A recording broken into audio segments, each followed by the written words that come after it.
One Piece chapter 957 was easily one of the best chapters we've had in a very long time, and while it did bring some answers towards questions that we've always wanted to know, it also raised a lot of new questions. Given how expansive the world of One Piece is, this is no surprise. Every time we get an answer to mysteries about certain elements in the story, I feel like more mysteries are revealed with those answers, and chapter 957 was no different. Now you guys are probably wondering what I'm talking about. Now what I'm referring to in this case is the bounty reveal we got in this chapter, specifically the bounties of Roger and Whitebeard. I feel like this raised a huge question and a massive implication about a certain character that has been lurking in the shadows for a very long time, Monkey D. Dragon. Now chapter 957 gives the bounties of Roger and Whitebeard. Whitebeard being at 5 billion berries and Roger being at 5.5 billion berries, and brand new specifically mentioned that no pirate in history has surpassed these two in terms of their bounty. And what's very interesting here is, I'm sure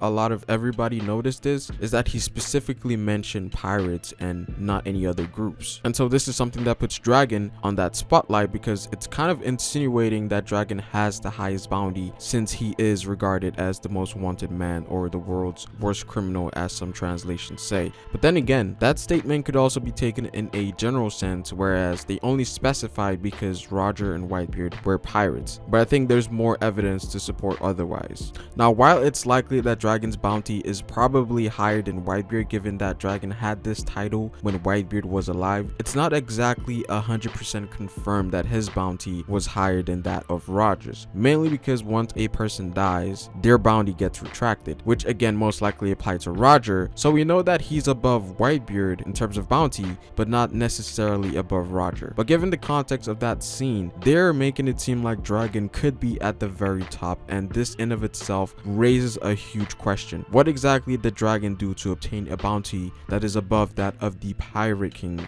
Now the Pirate King being someone who knows everything about the true history, about the world government, has the One Piece, and a person that is recognized to be one of the strongest, if not the strongest fighter in the verse. But somehow Dragon's fame and reputation puts him beyond that of the Pirate King. Now people bring up the argument that since Dragon goes against the world government, his bounty should be naturally higher than normal because he's become a threat, a direct threat to the Celestial Dragons. But I don't think that's enough justification for such a high bounty. Just because you go up against the world government in a more direct way than pirates, that shouldn't put you so high up above the likes of the Pirate King and many more legendary pirates out there. So I feel like there has to be more, and this probably ties back to Dragon's past, whereas he most likely did something or knows something about the world government to the point that they decided that he is a threat bigger than the previous Pirate King, a threat bigger than any Yonko, and a threat bigger than anything they faced in history. And I think this raises a massive implication to what Dragon knows or has. Again, this probably ties back to his past, and this same thing sort of applies to the Yonkos as well. The Yonkos all have these incredible bounties, but the question is, when and how did they obtain bounties of this level? We've seen what it took for Blackbeard to reach half of Shanks's bounty,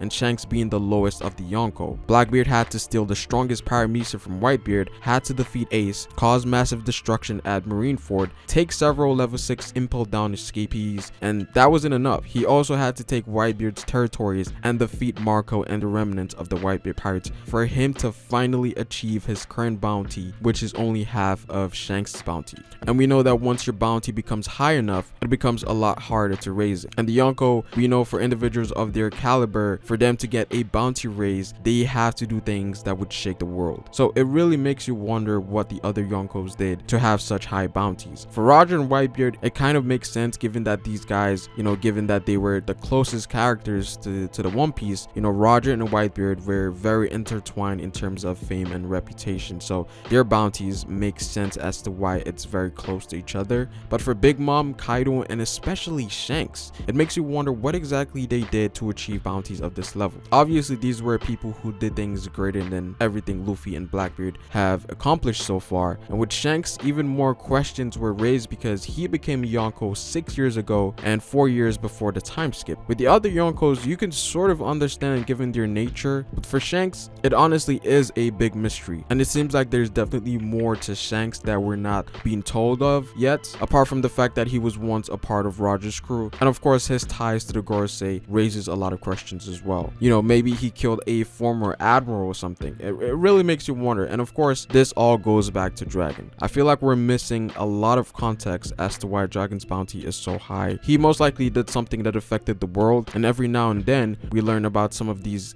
incidents that took place in the past, like the Rocky Port incident or God's Valley. We're probably going to get something like that for Dragon eventually. And some of these things may be knowledge that some of the general public knows about from the newspapers. And his Viver card also hints towards him having a shocking past, whereas it stated that if his subordinates knew about it, they would still follow Dragon, which makes it seem like it was something that may go against their values, like him working for the Celestial Dragon, because that would be a big shock for them. And this is a very huge theory in the community, whereas people think that Dragon had ties to the world government. There's several bases for this theory, and I think a lot of it makes sense, but it depends on how Oda wants to take things. Now, the first thing that we have to take into account would be Dragon's relationship with Garp. Now, obviously, we don't know how it is right now, but we can assume that when Dragon was younger, Garp most likely tried to get him into the Marines. And this is also something that we saw in Luffy's case, whereas Garp also insisted on Luffy and Ace to become Marines. Obviously, we saw how that turned out with Luffy and Ace, but in Dragon's case, perhaps he might have agreed to work with the government, but instead of becoming a Marine, he chose to work for the Celestial Dragon as a member of the Cipher Pole, maybe even intentionally, perhaps to gain access to things that he wouldn't naturally have or know. He took advantage of that position to further his agenda, and perhaps this is why the world government are so afraid of him, because he knows secrets that even high-ranked Marine officials aren't aware of. And there's also the whole thing with him and Akainu, where people think there's some personal history with Akainu and Dragon, because Akainu kept calling Luffy son of Dragon during Marineford. So I guess the idea here would be that something happened between these two while Dragon was with the government, which is why I think Dragon and Akainu may clash or fight in the future. And it's one of the reasons why I think Akainu could be on Dragon's level, and this is me having Dragon as one of the strongest characters in the series, if not the strongest. So that confrontation is something that we might see later on. And when you think about it, Dragon may also have something in common with Rox. Now, usually people go along with Blackbeard and Rox, but Dragon could be the other person who may have ties to Rox or was influenced by him in some way, shape, or form. They were both these. They have very similar character design, especially when it comes to their hair.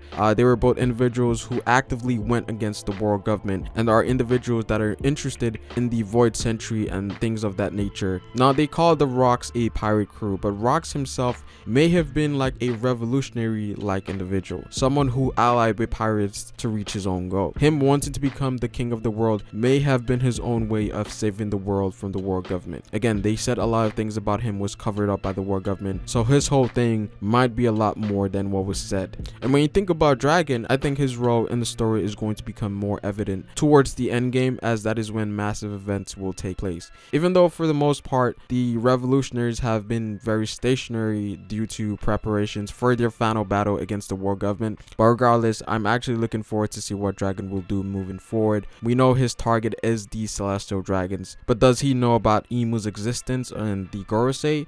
And what exactly does his plan entail? Going after the Celestial Dragon would require one to go up against the Marines, and there's no way that he has enough manpower to do so. So more than likely, it's something that's more technical and precise, and who knows, his plan may also involve the movement of pirates. The action of the Yonko could be something that Dragon has taken into account for his plan to overthrow the world government. And we also know that Ivankov was stationed at Impel Down pre-time skip for reasons that we're not aware of yet, but it seems like things aren't really in place because of the events that took place in the Reverie. Oda hints towards something happening to Sabo. Now, I don't think Sabo is dead or anything, but I do feel like he was injured badly because they were going up against two admirals. And as for if they rescued Kuma, we're not exactly sure, but we'll see what happens moving forward. But that's pretty much it for this video, guys. Dragon has been a character that has been kept back for a very long time now, and so I'm hoping that Oda really delivers with his build up. But what do you guys think about this? Comment down below what you guys think. Like the video if you liked it, and subscribe for more One Piece content. Hit the notification bell if you want to get notified for future content. It is Pharaoh, and I will see you guys later. Peace.